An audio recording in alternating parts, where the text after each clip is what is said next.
About 20 minutes north of the Acadian village of Ishkabane, you'll find the Corny Brook Trail. It's a hike of about 3 kilometers to a beautiful waterfall, and it's one of 3 waterfalls that I'm visiting in Cape Breton on my walkabout.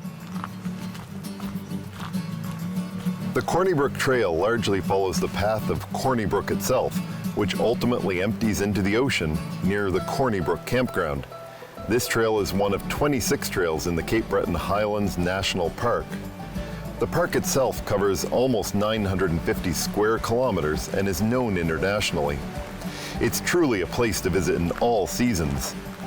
Built to national park standards and having an elevation change of only about 150 meters, this is a trail that most people can comfortably tackle. Acadians don't call this river Corny Brook. Instead, they call it Rivière à Lazare, or Lazarus River. Now, it's a name that goes back to the original Acadian settlements in this area. Of course, as biblical origins, you may know it as one of the stories from the Gospel of John. The story is that Jesus raised Lazarus after he had died from his entombment. It was the last miracle that Jesus is said to have performed before his crucifixion.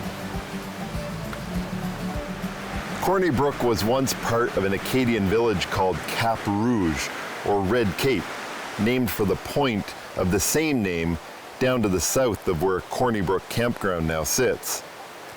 Cap Rouge included about 30 families. The region extended down the western side of Cape Breton to about 7 miles or so north of Ishkabane. Originally, it included areas including Trout Brook, then called Ruisseau des Maurice, Ruisseau du Canadien, or Canadian Brook, as well as Corny Brook.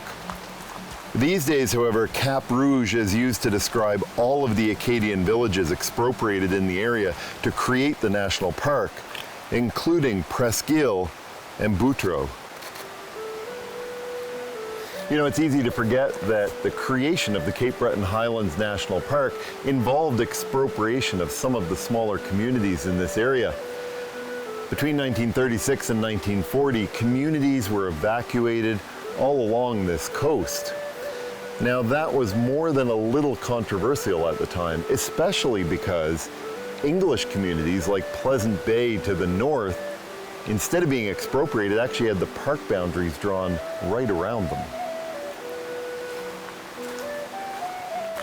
This trail passes through a great example of an Acadian hardwood forest. It's not all that common in the park. The park itself protects only 10% of the Acadian forest in Cape Breton. Most of the highlands are boreal forest. There are many species found here, from the many hardwoods to shade-tolerant shrubs and ground plants. There are numerous species of lichen, moss, and wildflower. All of this is home to animals including bobcat, red fox, white-tailed deer, and of course, moose. Okay, so I have no idea why this is called Corny Brook or why the name got changed from Rivière à Lazare. But I have heard a story. And this story was told to me by some Acadians in Ishkabane. And it goes like this. There was a person, perhaps French, with the last name Cornet, C-O-R-N-E-T. Which can have a lot of different meanings, you know, the horn, the English type horn, or maybe like an ice cream cone. You see that on French signs at ice cream places sometimes. And that ultimately, like so many names in Cape Breton and elsewhere, it became an anglicization of that name. And so Cornet became Corny. I don't know if that's true, but it seems plausible. The land in this area was settled by the Acadians starting in 1826, with land grants being issued right up until 1903. So some families didn't have their land more than a few decades before expropriation. The first school in this area opened in 1877, and the first post office in 1899. By the time of the expropriation, there were 2 lobster factories and a sawmill in Cap Rouge.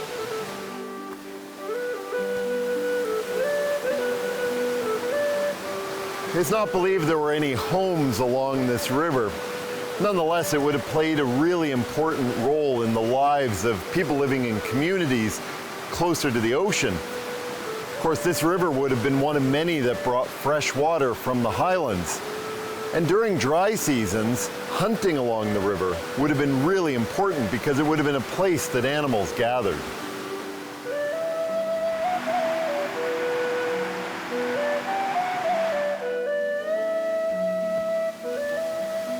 As I've been hiking the Corny Brook Trail, I've been hiking into what's known as a box canyon, which is different than maybe a better known river canyon.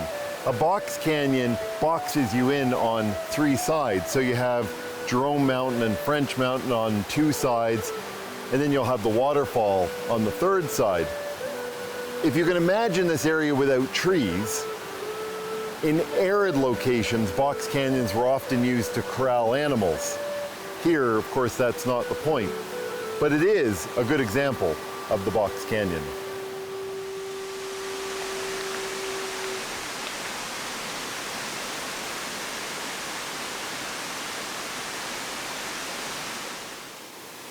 Well, this is Corny Brook Falls. It's very dramatic, but there are much more dramatic falls upriver. They aren't on an official trail. You actually have to do a bit of bushwhacking, but if you're adventurous, you can go online, and many websites have the GPS tracks that you can download, and they'll take you up to the South Corny Brook Falls.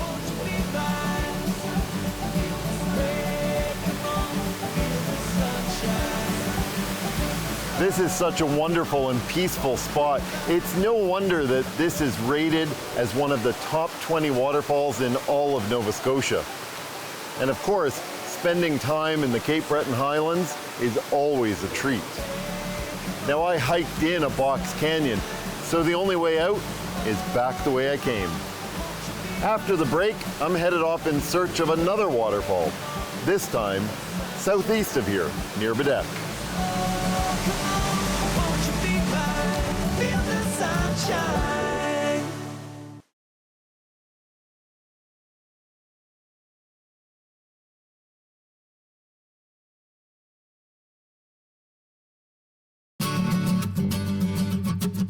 15 kilometers from Bedeck, you'll find Ishkabane Falls Provincial Park, and it's here you'll find two really interesting trails.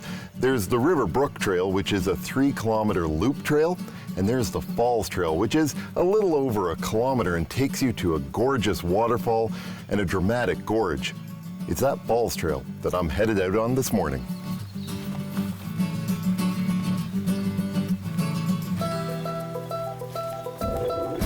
Because this is a provincially maintained park, you will also find a lot of services here. Everything from picnic tables to interpretive signage, parking, and yes, washroom facilities.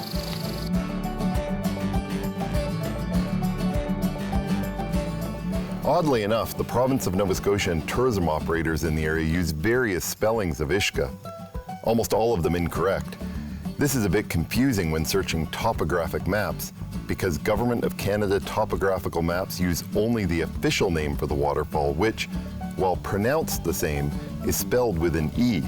So instead of being spelled U-I-S-G-E or U-I-S-A-G-E, the correct spelling is actually E-A-S-A-C-H.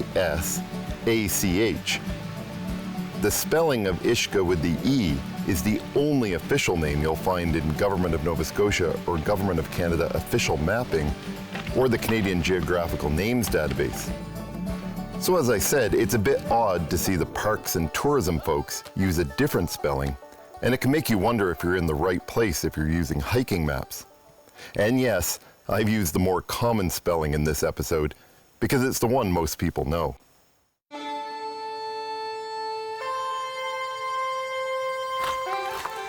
Whichever spelling you choose, both translations seem appropriate for this location. When spelled with a U, Ishkabane roughly means white water, and when spelled with an E, it means waterfall. So both reflect what this hike is all about.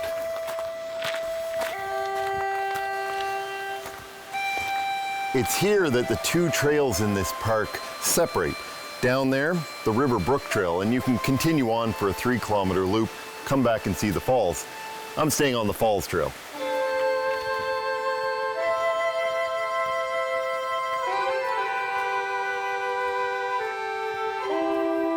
Pronunciation in Gaelic can be a challenge.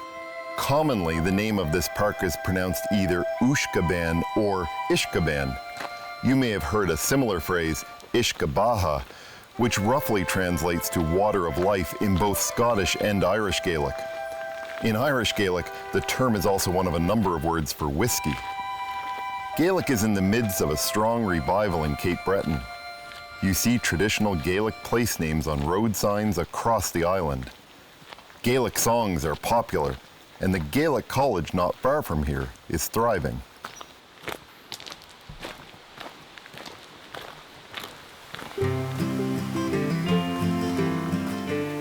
Provincial park staff maintain trails across the province to all different standards. There are backcountry trails, and ones like this which are maintained to picnic park standards.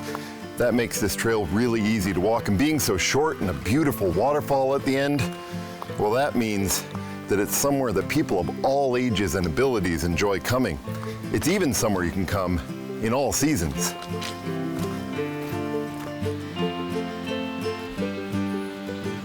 The landscape in this area was not planned or created overnight. Generations of powerful forces shaped this area over 5 billion years. This area, the river, and the falls are the result of mountain building, volcanic activity, glaciation, and erosion. The entire park lies in a steep-sided river canyon, part of the landscape which forms the interface between the elevated Cape Breton Boreal Plateau and the lower central Cape Breton Hills landscapes.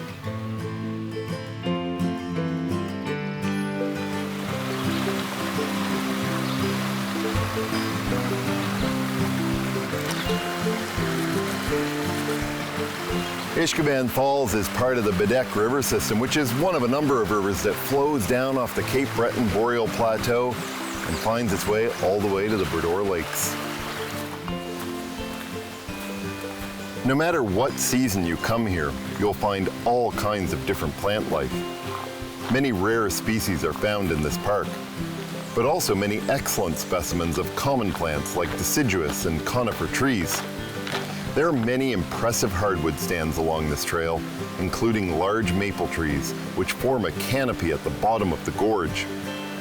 At different times of the year, the rivers overflow their banks, and when this happens, the water deposits rich sediment and seeds carried from afar. So while you might not see a lot of soil depth in this park, near the rivers, many wildflowers thrive here in the rich soils. Some of the indigenous flowers in the area include nodding trilliums, Indian cucumber, false Solomon seal, clintonia, starflower, bunchberry, and false lily of the valley. There are also plants to watch out for, including the beautiful but poisonous red baneberry. Look up, look way up. This gorge behind me, well, it rises over 150 meters. And it's the height of the gorge and the fact that it narrows over time that results in the dramatic and thin waterfall that I'm going to see in just a few moments.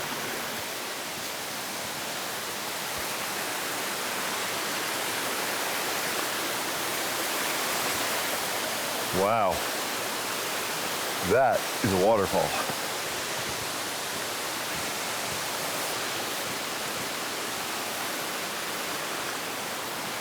Ishkabane is part of the longer Falls Brook, which, as I mentioned, is part of the Brook River system. It in turn flows into the North Branch Brook River and through the St. Patrick's Channel. The waterfall drops over 100 meters over a run of almost 3/4 of a kilometer. Most of that, which you can't see from this vantage point, is more of a cascading waterfall. This is the most prominent section, which drops 16 meters over 2 sections of waterfall. Now, for the truly adventurous, there is a second 10-meter waterfall about 1.5 kilometers upstream from here. To reach it, you bushwhack through the forest along the brook. There is no official trail that leads up there, though perhaps one day a trail will be built. You can also access the top of the ridge above the falls from a point a few hundred meters back downstream. And of course, for official trails, there is still the River Brook Trail, which you can take back near the trailhead of this hike, which itself is a majestic experience.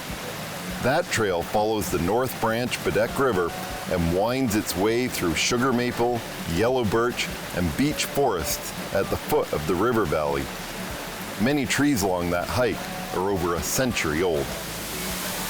Ishkabane Falls, such a beautiful sight. It's no wonder so many people come here, and being such a short hike and relatively easy one, it's no wonder people bring their families along to come and do this at all times of the year. Well, after the break, I'm headed about an hour west of here to the Margaree area, where there's another small waterfall that's worth a stop when you're on Cape Breton Island.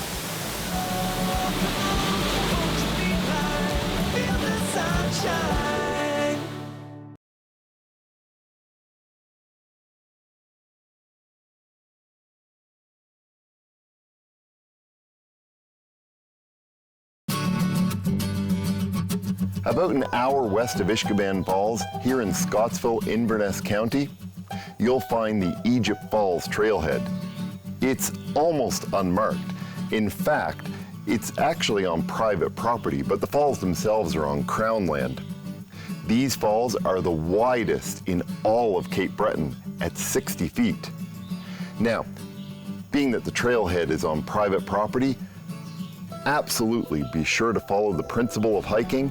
Whatever you pack in, pack out. The hike to the falls itself, which is what most people do, and what I'm doing today, is about a kilometer round trip from the trailhead. However, some people start by hiking the road at the trailhead for an additional 12 kilometers of hiking all the way to Piper's Glen, returning to this section of the trail to cool off in the waters at the base of the waterfall. Egypt Falls is known by a lot of different names. It's Appin Falls, the Curtains, Piper's Glen Falls. The Appin name was actually the original name for these falls. That comes actually from the Stewart family, who were from Appin, Scotland. They settled here around the 1800s. The Curtain Falls obviously refers to the type of falls it is. Piper's Glen Falls refers to the fact that we're very close to Piper's Glen here. But it's the name Egypt Falls that is officially used now, and it's the most common, and that name is the source of mystery, legend, and even a tall tale. There are multiple stories about how the name Egypt came to be associated with anywhere in this area. There are Egypt Falls, the community of Egypt Road, as well as some long forgotten areas around here that use the name Egypt. Probably the most accepted history of the name, whether for accuracy or just because it's the most interesting, involves a young Joseph Hart, who was born in this area in 1814. He was the son of immigrants from Connecticut and eventually owned a successful general store in Bedeque. But growing up in the Margaree Valley, he's reported to have headed out on a lengthy multi-day hike to explore lands and rivers to possibly build a future homestead. Few people lived in the area at the time, and it's said he left in 2 thick sweaters or coats. Now, if you know the Bible at all, you may know that Joseph is also the name of the grandson of Abraham and son of Jacob in Genesis. If you don't know the Bible but know musicals, it's the same Joseph referred to in Andrew Lloyd Webber's Joseph and the Amazing Technicolor Dreamcoat. Joseph in the Bible was sent from home with a beautiful and colorful coat that made his brothers jealous. Through a series of events, he eventually ended up in Egypt, where he prospered. Well, Joseph in our Cape Breton story is said to have worn his 2 sweaters together on his journey, and they merged over time, creating a colorful, multicolored pattern. People are said to have connected the story of Joseph Hart of Cape Breton with that of Joseph of the Bible, and his multicolored coat. And of course, they named this whole area Egypt and used the name all over the place because Joseph of the Bible thrived in Egypt at the end of the story. Now, who knows if that's actually where the name Egypt Falls or Egypt Road actually comes from, but it sure makes a really good tale. On an interesting note, or at least another interesting note, Princess Diana's family comes from the same Connecticut family as Joseph Hart. They just moved to the UK instead of Cape Breton.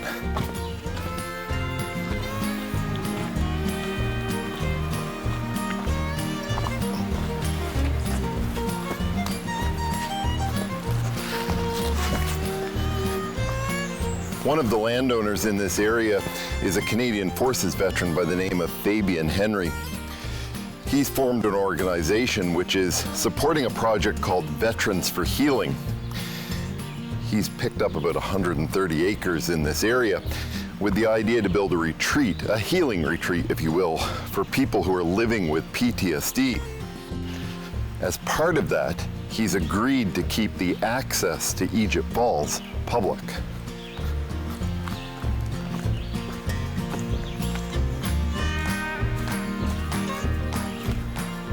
This is part of the land where Veterans for Healing is doing their work. It's also where the new stairs have been put in that make access to Egypt Falls a lot safer. It was only a couple years ago that this hike, while still popular, presented a challenge for landowners and the municipality. From the road, you followed a trail and then used a rope to scale the cliff to the bottom. Certainly many people of all ages did it on a daily basis, but a rescue situation a few years back drew attention to the need for better safety. Don't get me wrong, it's still steep, but it's far safer than it was just a few years ago.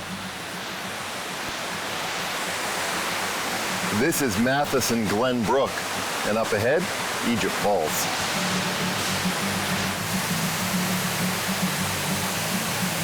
So this is Egypt Falls. One of the things that makes these falls so special is they are the only falls on Cape Breton Island that are wider than they are tall. They're roughly 60 feet wide and around 20 feet high. Chasing waterfalls has become an enormously popular pastime.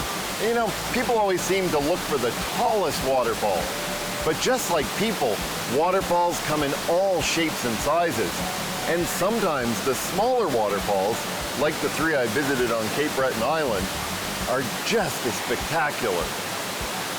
Wherever your next walkabout takes you, remember that life, just like rivers and waterfalls, never goes backwards. So keep moving forward in search of adventure.